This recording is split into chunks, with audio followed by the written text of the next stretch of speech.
안녕하세요 여러분. 종교와 사상으로 읽는 한국 문화 수업을 맡은 이유진입니다. 오늘은 음양오행과 몸 그리고 마음이 서로 어떤 관계인지 생각해 볼까요? 역경 개사에는 한 번 음하고 한 번 양한 것, 그것이 도이다 라는 구절이 있습니다. 이는 우주에는 두 가지 힘 또는 작용이 있어 때로는 한쪽이 어느 때는 다른 쪽이 물결과 같이 흐름에 따라 우세하게 된다는 뜻입니다.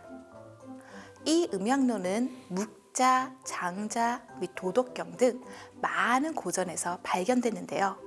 성리학에서는 주도니의 태극도설에 기초한 음양오행설을 받아들이면서 성리학적 세계관으로 자리를 잡았습니다.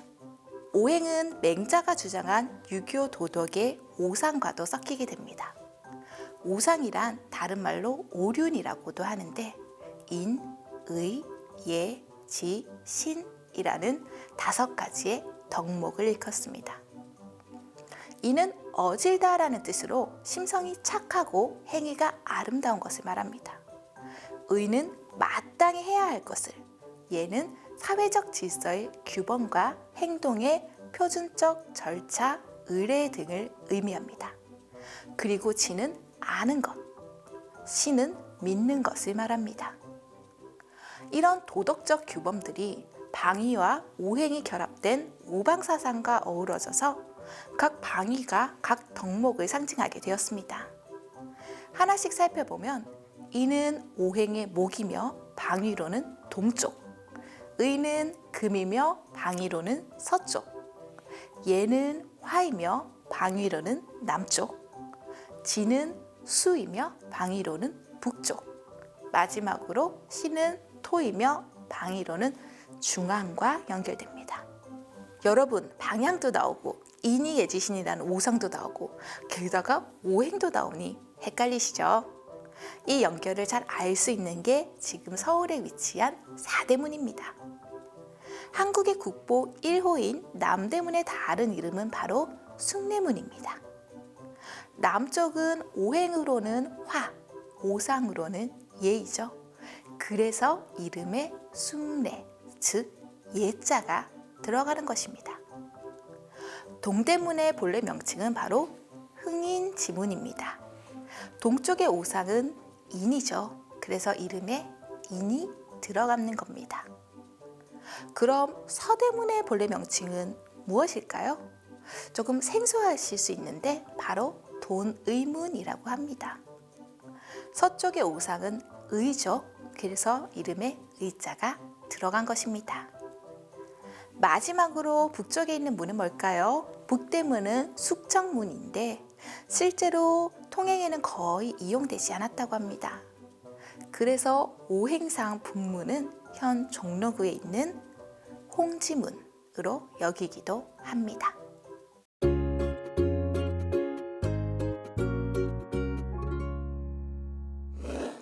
음양설과 오행설은 한의학에도 큰 영향을 미쳤습니다. 인체를 음과 양의 조화로 보고 몸속 장기를 오행과 연관시키면서 서로가 생하고 극하는 관계를 설명했습니다.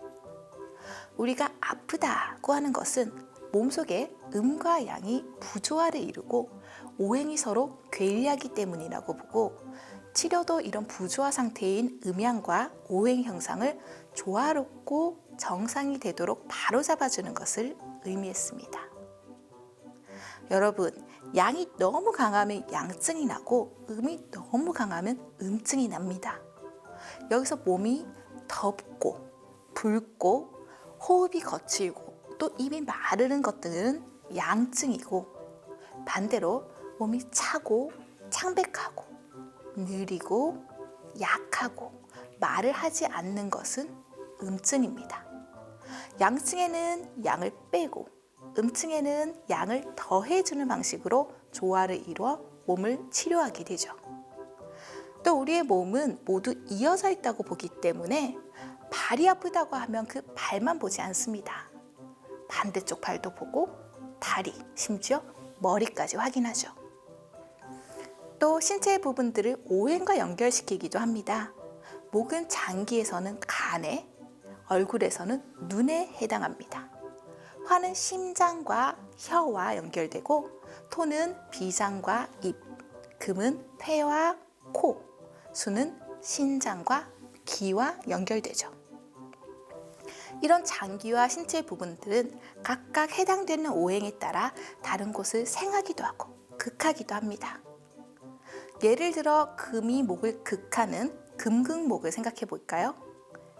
이때 만약 목의 기운인 간이 지나칠 경우 폐가 간을 극하게 함으로써 정상이 되도록 하겠죠. 이제 많은 동의수세보원에서는 사람을 4가지 체질로 나누었습니다.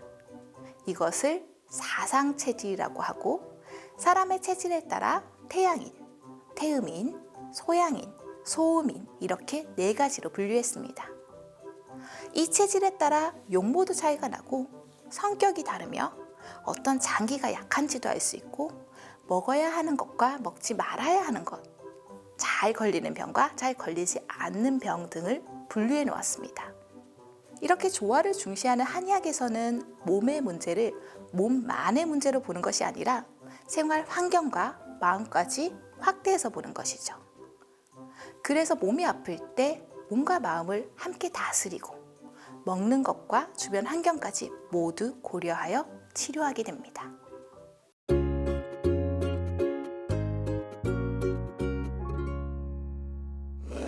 동아시아에서는 자연과 인간을 동일시하여 자연계의 활동을 대우주로 보고 인간은 자연계의 운동이 인체에서 동시에 일어나고 있다고 해서 소우주라고 했습니다.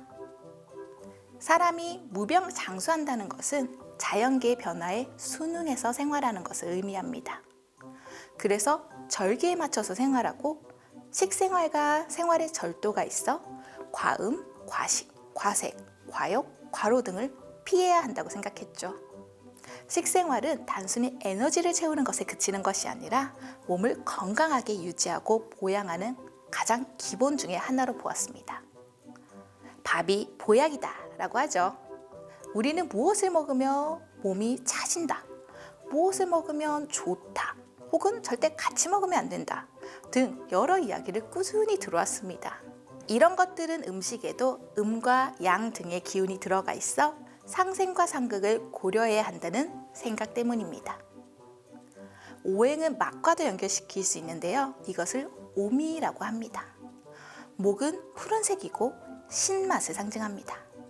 화는 붉은색이고 쓴맛을 나타내고 토는 노란색이고 단맛을 나타냅니다. 금은 하얀색이고 매운맛을 나타내고 마지막으로 수는 검은색이고 짠맛을 나타내죠. 그래서 신맛에 속하는 음식들, 예를 들어 귤이나 사과 등의 과일은 목의 장기인 간을 이롭게 하는 음식이라고 합니다. 또 화, 즉 쓴맛에 해당하는 음식들, 예를 들어 상추, 은행, 차, 커피 등은 심장을 이롭게 하는 음식이라고 하죠. 한의학적으로 들어가면 너무 어렵죠? 가장 기본은 너무 넘치지도 모자라지도 않게 균형 있게 먹는 것입니다. 그래서 단순하게 본다면 만약 내가 평소에 단 음식을 많이 먹는 사람이라면 즉 토의 음식을 과다를 억제하기 위해서 목극토, 목의 음식을 더 먹어줘야 하니 신맛의 섭취를 더 늘리면 좋겠죠. 이렇게 음양오행 사상은 우리들의 몸뿐만 아니라 모든 자연에도 깃들어 있다고 보고 이것을 조화롭게 사용해서 몸과 건강을 유지하려고 한 것이 양생법이며 한의학의 기초라고 할 수 있습니다. 감사합니다.